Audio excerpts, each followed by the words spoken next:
Assalamualaikum warahmatullahi wabarakatuh. Perkenalkan, kami dari kelompok 5 dari kelas 12-nya 2 akan mempresentasikan hasil diskusi pertanyaan dan jawaban kami. Sebelumnya perkenalkan, nama saya Lesya Muadah. Saya Habia Linggis Aisyah sebagai pemateri pertama. Perkenalkan, nama saya Ananda Epitasari, pemateri kedua. Perkenalkan, nama saya Astri Sulastri sebagai pemateri ketiga. Nama saya Bunga Mikra, pemateri 4. Perkenalkan, nama saya Yayat Hidayat. Saya adalah pemateri ketujuh. Pertanyaan-pertanyaan dan jawaban dari kelompok kami. Nomor 1, kenapa kita harus mematuhi rambu-rambu lalu lintas? Jawabannya, dengan patuhnya kita terhadap rambu-rambu lalu lintas, akan terapnya jalan yang lancar, tidak macet. Selain itu juga dapat meminimalisir kecelakaan. Pertanyaan nomor 2, sanksi apa yang diberikan kepada pengendara yang berhenti di zebra cross? Jawabannya, pada pasal 284 ayat 1 dipidana paling lama 2 bulan atau denda sebesar Rp500.000. Pertanyaan nomor 3, jika pengendara ingin belok kiri, apa yang harus dilakukan si pengendara? Jawabannya yaitu arahkan sen ke kiri untuk belok kiri. Untuk selanjutnya, pertanyaan nomor 4. Sanksi apa saja jika warga negara tidak menaati peraturan pemerintah?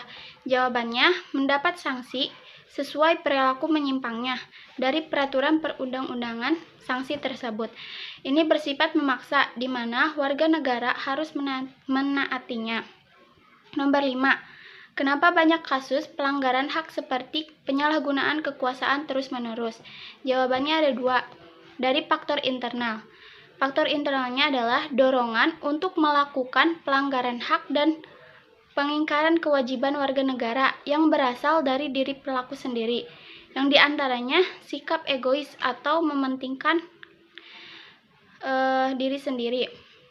Yang kedua, faktor eksternal, yaitu faktor di luar diri manusia yang mendorong seseorang atau sekelompok orang melakukan pelanggaran hak-hak pengingkaran kewajiban warga negara. Contohnya, penyalahgunaan kekuasaan. Nomor 6. Hak dan kewajiban pemerintah apa yang harus dipenuhi untuk warga negara? Jawabannya, melindungi masyarakat, menjaga persatuan, mengembangkan kehidupan demokrasi, dan meningkatkan pelayanan dasar pendidikan. Pertanyaan nomor 7, yaitu berapakah batas kecepatan berkendara di jalan tol? Jawabannya yaitu kecepatan tinggi maksimal 100 km per jam dengan kecepatan minimum 40 km per jam. Pertanyaan nomor 8, apa tugas pokok dari Satlantas atau Satuan Lalu Lintas? Tugas Satlantas yaitu bertugas melaksanakan turja wali lalu lintas, pendidikan masyarakat lalu lintas atau Dikmas Lantas, sebagai pelayan registrasi dan identifikasi kendaraan bermotor dan pengemudi, penyidikan kecelakaan lalu lintas, dan penegakan hukum di bidang lalu lintas. Selanjutnya pertanyaan nomor 9, yaitu bagaimana cara kerja e-tilang? Cara kerja e-tilang yaitu memanfaatkan CCTV sebagai pengawasannya. Nomor 10. Apa saja hak dan kewajiban warga negara dalam mematuhi tata tertib lalu lintas? Yang pertama, haknya adalah hak memakai jalan raya, hak aman di jalan raya, dan hak nyaman di jalan raya. Untuk kewajibannya, yang pertama mereka harus memiliki SIM, STNK lengkap, dan mematuhi aturan.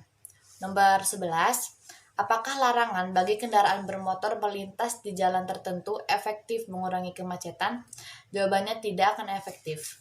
Karena dikatakan oleh pengamat transportasi, hal ini hanya mengurangi kesemrawutan saja, tidak mengurangi kemacetan. Nomor 12, apa saja yang masih menyebabkan terjadinya pelanggaran lalu lintas? Minimnya pengetahuan mengenai peraturan, marka, dan rambu lalu lintas. Pertanyaan nomor 13, yaitu upaya apa saja yang dapat kita lakukan agar pelanggaran di jalan dapat berkurang? Jawabannya, bisa berupa sanksi kewajiban untuk hadir di persidangan. Yang kedua, memberlakukan e-tilang dan pengawasan melalui CCTV. Pertanyaan yang ke-14, dampak apa saja yang dapat terjadi jika pelanggaran di jalan terus terulang? 1. Bisa saja terjadi kecelakaan lalu lintas yang membahayakan diri sendiri maupun orang lain. Yang kedua, menimbulkan lalu lintas menjadi tidak tertib. Yang ketiga, kenyamanan para pengendara maupun pejalan kaki menjadi terganggu. Yang keempat, dapat menyebabkan kemacetan lalu lintas sehingga menghambat perjalanan. Yang kelima, misalnya bila kita menggunakan kendaraan di atas trotoar itu sama saja dengan mengambil hak pejalan kaki. Baik, saya akan menjawab pertanyaan nomor 15.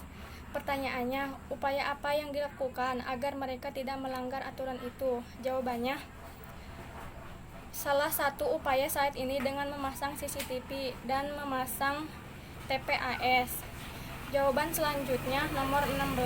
Apa saja dampak yang terjadi jika ada pelanggar? Jawabannya yang pertama, langgar UU LAJ 22 tahun 2009 pasal 1. Jawaban kedua, berpotensi mengganggu keselamatan perjalanan kaki dan bisa kena hukuman. Jawaban ketiga, tingginya angka kecelakaan. Jawaban yang keempat, kemacetan lalu lintas dan lain-lain. Pertanyaan selanjutnya nomor 17. Siapa yang terkena dampak akibat pelanggar aturan lalu lintas? Jawabannya adalah selain berdampak pada pelaku pelanggar juga berdampak bagi pejalan kaki yang ingin menyeberang dan pengendara lainnya.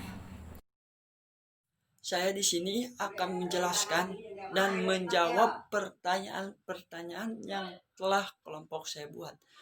Dan saya akan menjawab pertanyaan dari nomor 18 sampai 19.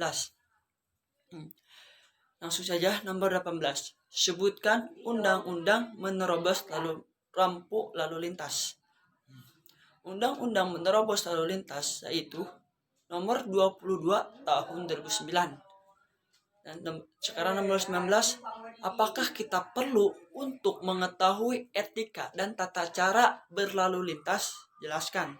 Nah, perlu karena dalam undang-undang sudah tertera bagaimana etika dan tata cara ketika lampu merah.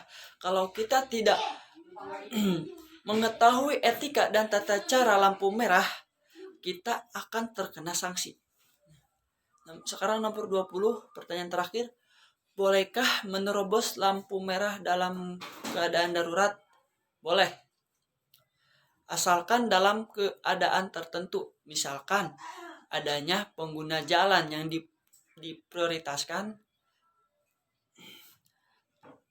terjadinya bencana alam, kecelakaan lalu lintas, kerusuhan massal, dan lain sebagainya. Sekian, terima kasih. Cukup sekian presentasi dari kelompok kami. Mohon maaf bila ada kesalahan. Wabillahi taufiq wal hidayah. Wassalamualaikum warahmatullahi wabarakatuh.